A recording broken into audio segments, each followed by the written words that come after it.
Ontem, dia 31 de outubro, nós celebramos a Reforma Protestante, um dos maiores movimentos da história humana. E neste vídeo, eu quero falar um pouco sobre por que eu não sou católico. É porque um protestante, como que a gente poderia definir um protestante? Seria mais ou menos assim, ó. O que é um gentio? Um gentio é um não-judeu. Essa é a definição clássica de um gentio, um não-judeu. E o que é um protestante? Essa seria uma boa definição. Um protestante é um não católico. Eu acho que é mais do que isso, mas essa é uma boa definição, sim, já que nós protestamos contra quem? Foi contra a Igreja Católica. Então, hoje eu quero falar sobre por que eu não sou católico. E, de maneira resumida, é o seguinte: no catolicismo você tem um dono, e não é Jesus. No catolicismo você não é livre, você está algemado a homens que se colocaram numa posição de divindade. Eu quero também falar que você, no catolicismo, a sua consciência não está presa à verdade, não está presa à Bíblia, mas está presa àquilo que a Igreja Católica fala. Não interessa se você lê o texto e parece que está escrito aqui que a grama é verde. Se a Igreja Católica diz que a grama é rosa, então acabou. Mas você fala, mas está escrito aqui, ó, a grama é verde. Não interessa. Você está submetido ao que eles dizem, e não a Cristo, não a Bíblia, não a sua consciência. Eu quero falar também sobre uma coisa muito interessante que corrobora com tudo isso que eu estou falando. Você sabia que a Igreja Católica já proibiu a leitura da Bíblia? Então, curta, comente, se inscreva e bora para mais um vídeo. Então vamos lá, vamos começar falando de algumas mentiras que muitas vezes a Igreja Católica fala sobre nós. E, enfim, a primeira é que a Reforma Protestante é um movimento revolucionário. O movimento revolucionário está muito associado com os comunistas. E o que seria um movimento revolucionário? A ideia de mudar a cultura, virar a cultura de pernas para o ar e de forma violenta, e do dia para a noite, assim. Esses foram os movimentos socialistas. Primeiro, Lutero fez isso com um pedaço de papel, pregando 95 teses lá na igreja de Wittenberg. Ele reuniu quem para dar o golpe, tomar o poder? Como que foi o movimento revolucionário? Na onde? Outra coisa, os reformadores, eles pregaram o sola escritura. Eles diziam que a Igreja Católica foi acrescentando vários e vários elementos que não eram bíblicos, que não tinham a ver com as palavras de Jesus. E fizeram isso a tal ponto que já não restava mais quase nada ali de cristão. Ou seja, os reformadores pregaram uma volta à origem. Não há nada mais conservador do que isso. Foi por isso que Edmund Burke, o pai do conservadorismo, ele escreveu o clássico livro Reflexões da Revolução na França, combatendo aquele movimento revolucionário. E num dado momento do seu livro, ele diz assim, ó: nós preferimos o protestantismo não porque achamos que há menos religião cristã nele, mas porque, em nosso julgamento, há mais. Não somos protestantes por indiferença, mas por zelo. Essa é uma afirmação muito interessante do pai do conservadorismo. Uma expressão que se usa muito para falar do conservadorismo é que há um muro cheio de buracos e os revolucionários querem destruir tudo. A questão é que o muro da Igreja Católica não é apenas cheio de buracos, o fundamento está podre. O fundamento está podre e os reformadores pregaram uma volta às origens. Porque a volta às origens, porque em essência o catolicismo é antibíblico, é anticristão. Uma outra mentira católica é: nós somos os primeiros. Logo, nós conservamos a Bíblia, logo, nossa interpretação está correta. Se este argumento for correto, de que quem veio primeiro está sempre falando a verdade, isso anula a própria existência da Igreja Católica e do cristianismo como um todo. Por quê?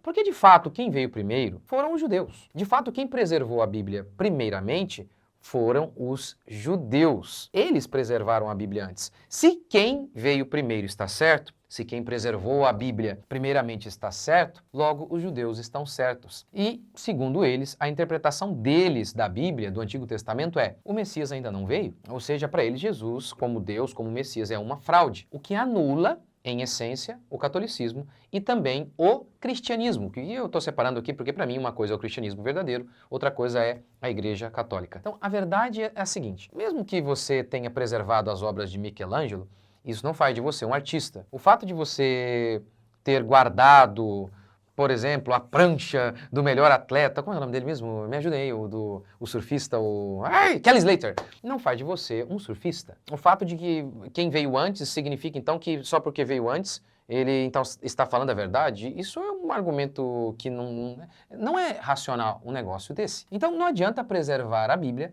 se você a interpreta de maneira completamente incorreta. Outra mentira católica é: protestantes pregam a livre interpretação. Você pode interpretar do jeito que você quiser, você lê o texto e faz o que você quiser e aquilo que você entender é o que está certo. Na realidade, a gente acredita que quem faz isso é a Igreja Católica. Num concílio eles dizem uma coisa, no outro eles negam o que eles falaram. Então, a gente não acredita nisso. Você não vai encontrar isso em nenhum escrito de nenhum reformador sério, de forma alguma. Então, não cremos na livre interpretação. Nós cremos que, na realidade, esse foi um dos grandes pilares da Reforma Protestante. Uma volta a uma exegese, a uma hermenêutica correta, porque ao voltar a uma hermenêutica correta, a uma exegese correta, os reformadores diziam: olha, o texto, o sentido do texto é aquele que o autor quis comunicar. Então, veja, como que os reformadores pregaram: você entende o que você quiser? De forma alguma, de forma alguma. Tanto é que a própria igreja protestante excomungou vários hereges. Se cada um poderia interpretar do jeito que quisesse, eles não poderiam fazer isso? Excomungar pessoas?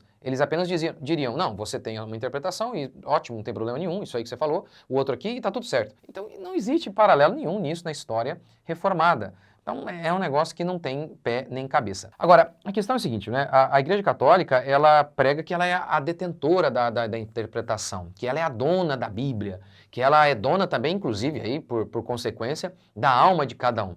Se a Bíblia diz que a grama é verde, mas a Igreja Católica diz que é rosa, acabou o debate. Tem um padre famoso aí, quer dizer, nem sei se o padre é tão famoso, mas o vídeo dele é muito famoso.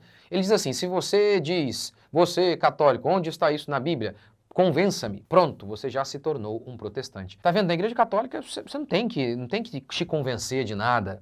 Não precisa. Você cale a sua boca e ouça o que a gente está falando. É basicamente isso. Na Dieta de Worms, Lutero foi chamado a negar o que ele acreditava. E ele disse o seguinte: prove-me na Bíblia pela razão clara. E aí, ótimo. Sem problema algum, se você me provar na Bíblia o que você está falando e o que já desfaz a ideia da livre interpretação, né? Lutero está dizendo: não, vai que eu estou errado, eu estou interpretando incorretamente, mas me prove no texto bíblico. Se você me provar, com base na Bíblia e razão clara, eu nego o que eu estou dizendo. E aqui está o que, de fato, mais me faz protestante. A gente podia falar, por exemplo, das imagens, que eles dizem: não tem idolatria, não. É óbvio que tem. No meu vídeo Por que não sou católico, é um vídeo maior, assista, eu falo um pouco sobre isso. Então tem um monte de coisa que é fácil de refutar. Mas assim, o que mais me atraiu ao protestantismo, que na minha opinião é simplesmente uma volta à Escritura, é justamente essa questão do sola Escritura. O sola Escritura declara que a nossa única regra de fé é a Bíblia. O livro que tem a chancela do próprio Cristo, há quase 300 citações formais de Cristo,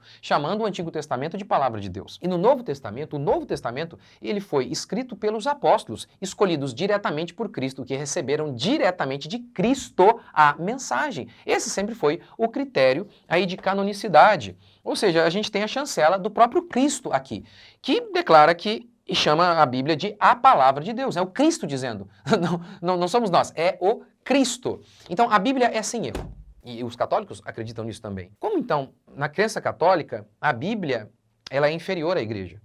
Eles dizem: não, a igreja que gerou a Bíblia, dizem eles, então a igreja é maior. Não foi a igreja que gerou a Bíblia, a igreja foi gerada pela Bíblia, pela Palavra de Deus. Foi a Palavra de Deus, a pregação do Evangelho, que fez surgir o povo de Deus, a igreja. Então, a Bíblia, ela é perfeita, ela não tem erro, e os católicos creem nisso também. A igreja não, a igreja é cheia de erros. Os pastores, o padre, o papa, têm erros. Então, como que uma instituição que tem erros, e eles concordam com isso, pode ser maior do que um livro que é inerrante, que não tem erro? Então, é um negócio absurdo. Então, não faz sentido nenhum. Lutero, inclusive, quando ele foi chamado na Dieta de Worms, ele disse: olha, os seus concílios são cheios de contradições. Vamos falar, por exemplo, de uma, a infalibilidade papal. Ou seja, o Papa, quando fala ex cátedra, da cadeira sobre fé e moral, ele é infalível. Essa é a crença católica. Mas olha que coisa interessante. Então, se a gente achar um concílio, o Papa falando ex cátedra, uma coisa, e um outro Papa falando outra coisa, a gente já joga por terra a ideia da infalibilidade papal. Enfim, então vamos lá. Em 1713, o Papa Clemente XI publicou a bula Unigênitos, que condenava as 101 teses do jansenismo. O jansenismo dizia que, por exemplo, que a leitura da Bíblia deveria ser para todos. A gente nem está dizendo: nossa, o jansenismo era correto. Não é isso. Mas enfim, o jansenismo dizia que a leitura da Bíblia era para todos. A Igreja Católica condenou isso na sua tese de número 80. Este foi um ensino considerado infalível, ou seja, foi ex cátedra, que a Igreja Católica, ali o Papa, ele falou: olha, o jansenismo está errado, isso aqui, ó, a tese 80, nós rejeitamos, melhor dizendo, nós rejeitamos a ideia de que a leitura é para todos. Isso não pode. A leitura da Bíblia ser para todos? Não pode. Isso foi ex-cátedra, e gozou da concordância dos bispos dispersos na igreja. Ou seja, o Papa considerou uma heresia que todos os crentes, né? Todos os crentes leram a Bíblia? Não pode. Isso é heresia. Ele fez isso foi ex-cátedra, de maneira infalível, os bispos concordaram. E mais, os bispos que resistiram a isso foram excomungados em 1718. Mas olha que coisa interessante. Num concílio, um Papa disse, o crente, todo mundo lê a Bíblia? Absurdo, não pode, heresia.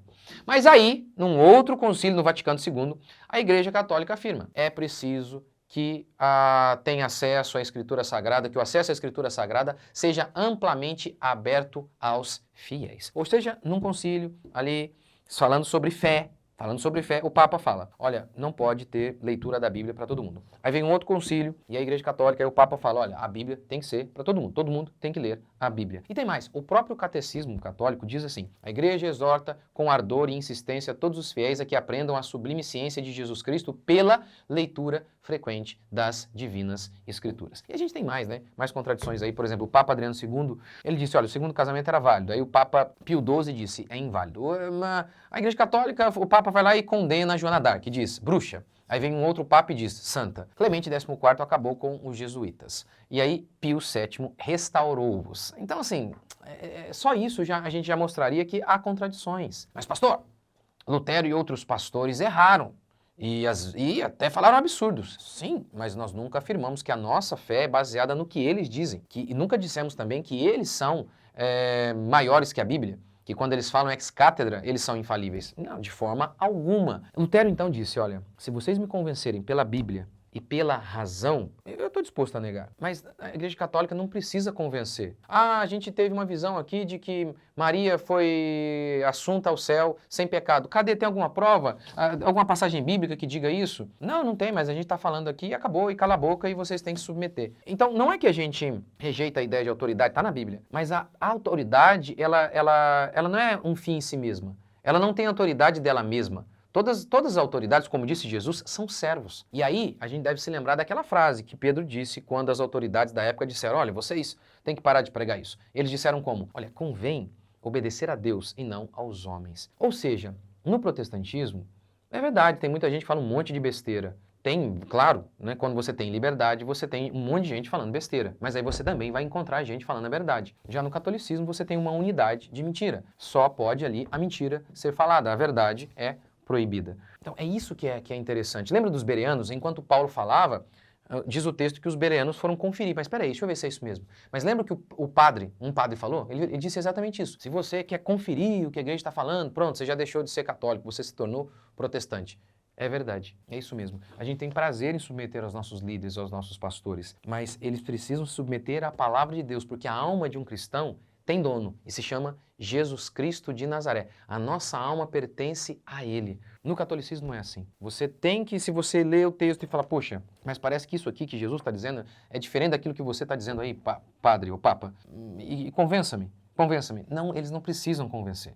Não precisam. Você tem que chegar ali, deixar o cérebro de lado e falar, é isso aqui mesmo e acabou. Porque é o que a gente está falando, então creia, como fizeram com o Lutero e o ameaçaram e tentaram prendê-lo e matá-lo e por aí vai. Então é isso, né? A nossa ideia é justamente esta, justamente de que a Bíblia é a palavra de Deus, ela é inerrante, então ela que deve ser a regra de fé, ela que deve tomar conta das nossas vidas. E é por isso que eu não sou católico. Mas assista esse meu vídeo, é um vídeo mais comprido, falando um pouquinho sobre, um vídeo mais longo, falando sobre isso. Por que não sou católico? Pode deixar seu comentário aqui. Deus abençoe, até o próximo vídeo.